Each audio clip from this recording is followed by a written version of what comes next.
வணக்கம். என்னுடைய பெயர் ஐசக் டேனியல். குரோம்பேட்டை புதுவாழ்வு ஜெம்ஸ் பேராலயத்தின் போதகராக இருக்கிறேன்.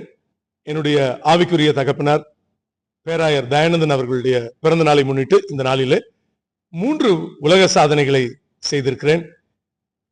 விசேஷமாய் கோல்டன் ஷீட்ஸ்ல 200 கிலோ எடை கொண்ட A3 வடிவமைப்பில் 13 to 17 inches அந்த அளவில் இந்த நாளில் ஒரு தங்க இதழ்களினால ஒரு வேதாகமத்தை இந்த நாளில் வெளியிட தேவன் கிருபை அளித்தார். வேதாகமம் சொல்லுகிறது, தங்கத்தை பார்க்கிலும் உலகத்தில் விலை மதிக்க முடியாதது அது பரிசுத்த வேதாகமம். அதனாலதான் அந்த தங்க இதழ்கள்லயே அந்த கோல்டன் ஷீட்ஸ்ல இந்த நாளில் முதலாவது ஒரு உலக சாதனையை செய்திருக்கிறேன். அதே போலவே அலுமினியம் பிளேட்ஸ்ல, அலுமினியம் பிளேட்டிங்லயே முழு வேதாகமத்தையும் வெளியிட்டிருக்கிறோம். கிட்டத்தட்ட ஒரு 1.5 வருஷ காலமாய் அதற்காக நேரத்தை செலவு செய்து இது ஒவ்வொன்றும் கம்ப்ளீட் பிளேட்ஸ், அந்த ஒவ்வொரு பக்கத்தையும் வேதாகமத்தினுடைய ஒவ்வொரு பக்கத்தையும் அந்த வடிவமைப்பிலே கொண்டு வந்து அதை கிட்டத்தட்ட 16 வால்யூம்ஸாக அதை வெளியிட தேவன் கிருபை அளித்திருக்கிறார். இந்த உலகத்துல எது அழிஞ்சாலும் அழிய முடியாத ஒரே ஒரு சொத்து இந்த உலகத்துல இருக்குன்னு சொன்னா அது பரிசுத்த வேதாகமம் மட்டும்தான். ஆகவே அதன் அடிப்படையில அந்த வேதாகமத்தையும் வெளியிட்டு இருக்கிறோம். அதே போலவே பலவர்ண பரிசுத்த வேதாகமம், அதாவது 5 நிறங்களில வேதாகமத்தை வெளியிட்டிருக்கிறோம். பச்சை மற்றும் பச்சை நிறம், அதை தொடர்ந்து கருப்பு, சிகப்பு, வெள்ளை மற்றும் கோல்டன், இந்த 5 கலர்களும் 5 விதமான காரியங்களை இந்த உலகத்துல வெளிப்படுத்துகிறது. அதாவது பச்சை அது செழிப்பான ஒரு உலகம். இந்த செழிப்பான உலகத்துல இந்த உலகத்துல பாவமாகிய இருள் வருகிறதுனால அதை கருப்பு. இந்த உலகத்துல பாவம் செய்யாத மனுஷனே இல்லை. அதனால அதுக்கு இந்த பரிகாரம்ன்றது ஒன்னே ஒண்ணு. அது இந்த உலகத்துல ஆடு ரத்தமோ கோழி ரத்தமோ நம்ம மனுஷ பாவத்தை நீக்க முடியாது.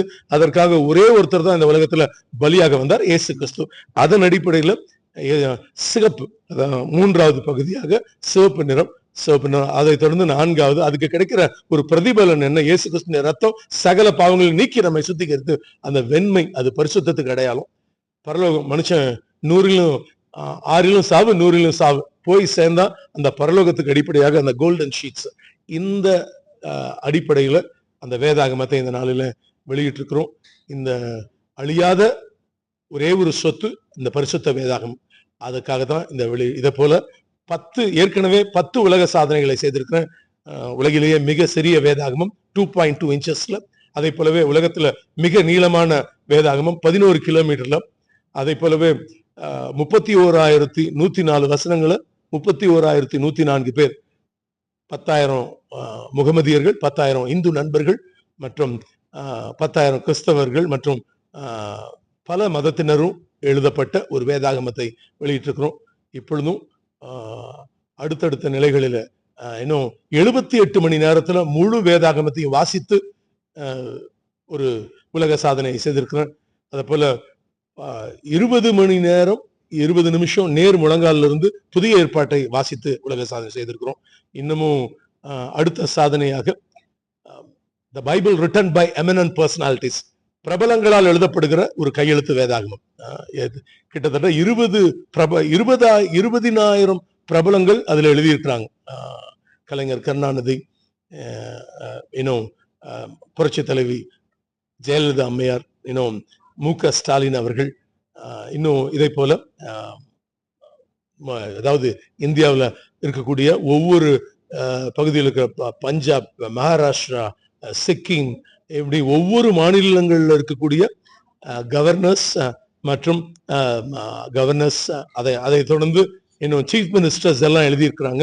நிறைய மினிஸ்டர்ஸ் இதுல எழுதியிருக்கிறாங்க. அதே போல இன்னும் சினிமா நட்சத்திரங்கள், IAS IPS அதிகாரிகள், விளையாட்டுத்துறையினர், இப்படி ஒவ்வொருவரும் இதுல எழுதி இந்த காரியம் வெளியிடப்பட்டிருக்கிறது. தேவனுக்கே மகிமை உண்டாவதாக.